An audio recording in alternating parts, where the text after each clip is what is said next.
Hey guys, I think you all know that from June 1st, 2021, Google will stop letting us upload high quality photos.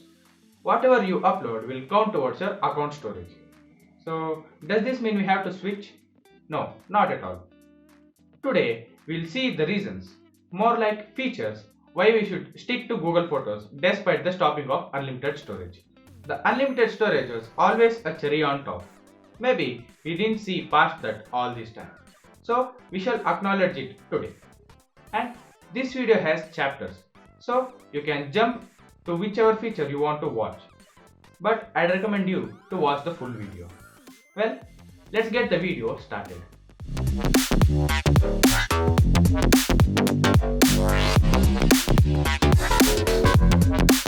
At number 10, we have editing. Many built-in gallery apps have editing features such as crop, straighten, rotate, etc. But Google Photos has all kinds of editing features which you'll find in a basic photo editing app like contrast, highlights, shadows, saturation. Oh, the list goes on. It has filters which are pretty good actually.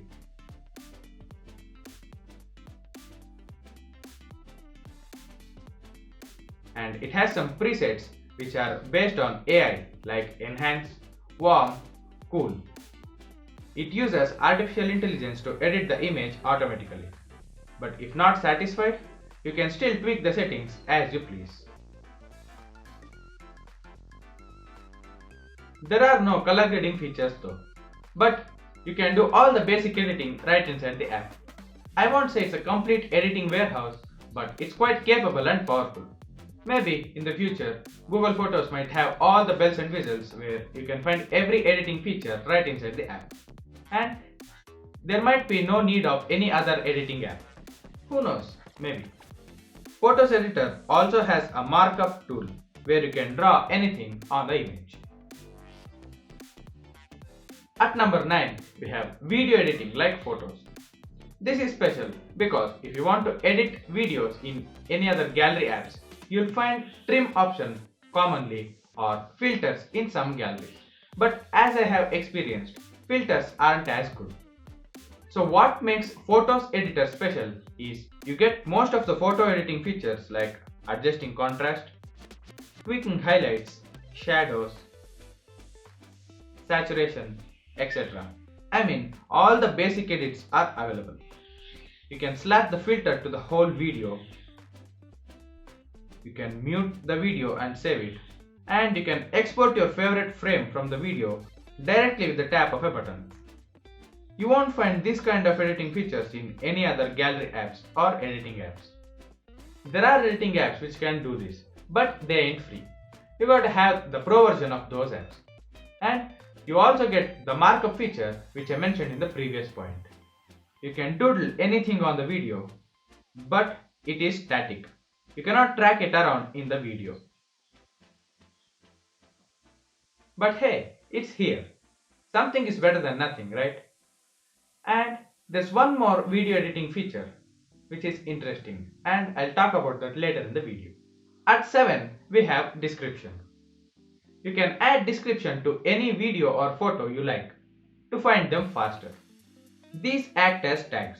So after adding the description, you can type that in the search box and that photo or video pops right in the results. I've saved the best for the last. So make sure you watch the video till the end. Okay, coming at 7, we have sharing. Now listen to me carefully. There are a lot of photo and video sharing apps right now. The most common app, which I think you are familiar with, is WhatsApp. But nowadays, other apps like Telegram and Signal are being used. Now here's a question for you. What is common between all these apps? Go ahead, pause the video and tell your answers in the comment section below. Okay, as you have done that, the answer is the photos and videos get compressed when they are shared. But in Google Photos, you can share photos and videos in the same resolution as captured. See here, this photo is 3000 by 4000 or 12 megapixels, and if I send it through WhatsApp, it gets compressed and the resolution becomes 1280 by 960 or 1.2 megapixels. But if the same image is sent through photos, see the resolution. It's same as captured. Videos too are sent in the same way, but it consumes data as same as the file size. While we're talking sharing, why don't we talk chats? So, at number 6, we have chats. This is just a bonus feature. This is similar to RCS feature in Google Messages. If you are bored of using other apps, this is one option for you to chat. But this also has features like one-tap text copying and deleting messages for everyone. Now, we are in the top 5. So at number 5, we have automatic creations. Google, from the past couple of years, has been talking a lot about AI and machine learning in all of its products, like the Google Search, the Assistant, Google Keyboard, etc. And one of them is Google Photos. It is because Google Photos analyzes your photos and present you with automatic creations like collages, color pops, animations, movies, and their latest addition to the list is cinematic photos. Here, you can create collages, movies, and animations on your own if you want to. But color pops and cinematic photos are automatic. You cannot create them by yourself.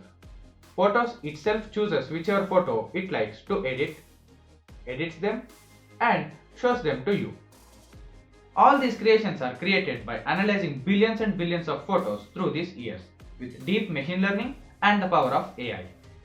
These creations will appear in the Memories section of Google Photos. Which brings me to my next point. At number 4, Memories. These memories really will make your day.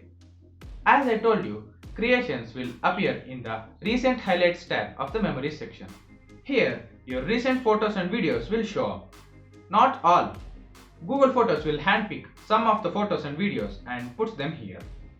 And there are tabs like 1 year ago, 2 years ago, 3 years ago, etc.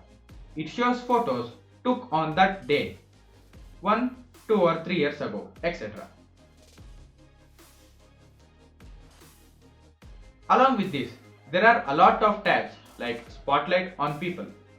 It searches for photos with that person in it, new and old combined, and puts them in that tab. It's like watching stories in Instagram. Not just one person. Google Photos shines spotlight up to 3 or 4 people combined in one photo. Apart from this, Google Photos curates images based on different themes, such as sunset, and it labels it as the magic hour. Once, Google Photos took some old images of mine and labeled the memory tab as the time travel. So, Google Photos analyzes the images in your phone to create theme-based memories exclusively for you. You may not have the same experience as I had because you and I may not have the same kind of images. Each memory shown to you is exclusive to you, based on your interests and preferences. Coming to Lens with suggestions at number 3. From the time when Google ditched Google Goggles and introduced Lens to the world, Google has been trying to integrate Lens in all of its products, and Google has succeeded in that. One such product is Google Photos. Now, Lens has become a part of Photos, so it gives you suggestions about using the relevant feature of Lens with any given photo, like copy text if Lens find any text in the image, or search inside the screenshot, which basically searches the image completely, etc.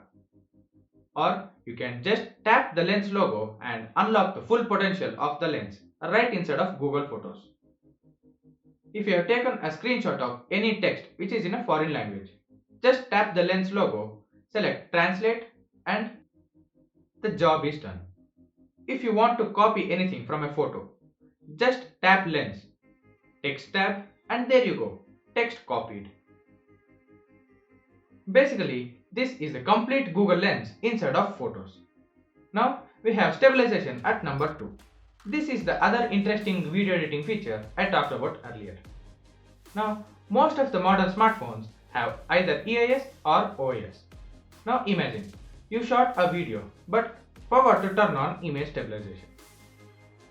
the video turns out blurry and shaky. So here's where Photos stabilization feature becomes functional. Just go to the edit section and you can find the stabilization icon. Tap it. Photos starts stabilizing the video. The stabilizing speed depends on the size of the video and the processing power of your device. Everybody's mileage may vary. After that, you can preview it by toggling the stabilization on or off to see the difference.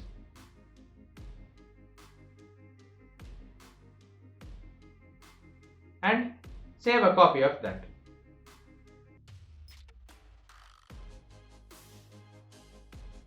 The video is smooth and shake free. You can stabilize not just new videos taken on your phone but old videos too. Now you can ask me, aren't there any other apps to do this? Yes, there are, like Microsoft's Hyperlapse, KineMaster, etc.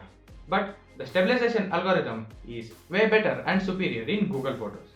And the videos stabilized are not compressed like in other apps. It remains the same resolution as the original clip. And what's better than having it right inside the gallery, right? Video stabilized with Microsoft's Hyperlapse is cropped in too much and the resolution got dropped to 720p from 1080p. But in Google Photos, the resolution is same and the cropping is also much less. So stabilization in Google Photos and stabilization with EIS turned on are both similar. Now, for the final feast of the day, the search. Actually, the name search isn't enough for its capabilities. It should have been named something else. I have a name in mind, I'll say it later. Okay, this is the most advanced search tool I have ever used. It is because you can literally search anything related to your photo or video. If you open the search tab, you'll find people and pets just below the search bar. These are the faces of people that Photos have recognized in your photos. Photos recognizes, remembers and groups the photos of people and pets. Yes, even pets. I don't have any pets to show you. And tap on the face to assign the names. So now it is easier for you to search your photos by your name or any person whom you have assigned the name for that matter. So here's where Google Photos machine learning shows its proficiency. If you search your name, for instance, it recognizes all the photos you are in and pops them out in the results. It is not concerned with where you are in that photo. If Photos finds you in that image, even in a corner, if it thinks it's you, it is popped in the results. What's amazing is that Photos is capable of searching through the videos for that person you searched, no matter how long the video is. It shows the videos in the results.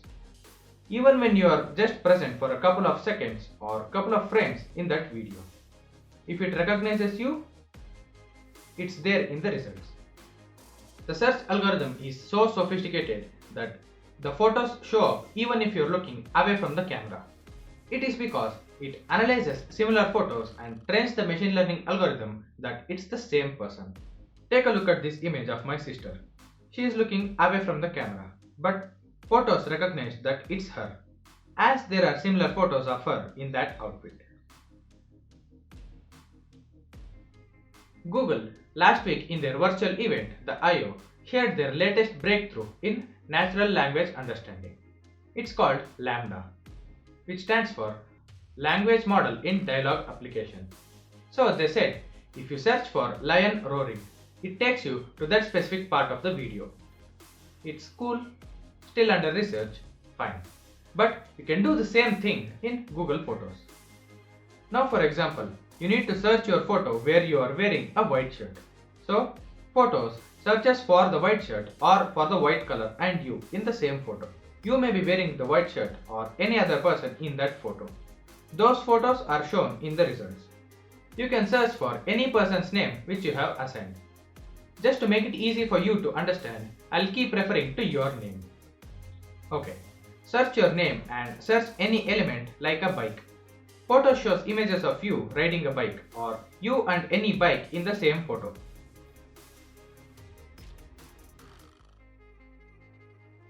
Basically, you can search for any phrase and you'll get the results. Searching people in photos is just one part. If you want to search a word in an image, just type that word and Photos will show you all the images with that word in it.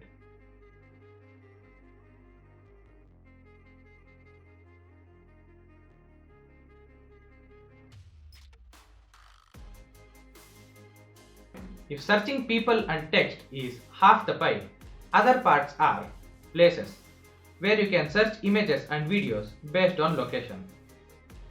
When you tap a location, you can see a timeline of your location history on the map and photos based on the location through the timeline. The next one is scenes, like parks, mountains, canyons, etc. So you can search your photos based on these scenes. Next, activities such as hiking, cooking, running, etc.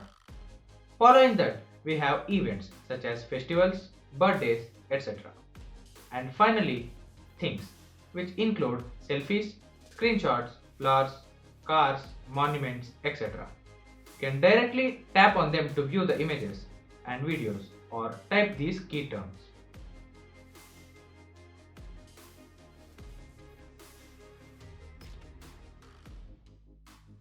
And I talked about description in this video, so you can search those terms too to get the results. And do bear in mind that all of this does not happen as soon as you start using the app. As I told you about machine learning, that is what is used here to learn about faces and remembering them. For all of this to happen, it takes some time. Over time, Google Photos learns about the type of photos you take, learns about people's faces to improve the search results. But even after all the learning, the search results may be wrong. So when Google Photos is confused or can't make out that it's you, it asks you that if the person in the photos is same by showing you both the images. It asks you to confirm the similar faces and tell if it is a different person. So you are teaching the machine learning algorithm to get you more accurate results. As I said, I've got a name for the search tool, and that is God's Eye from the Fast and Furious franchise, if that makes sense.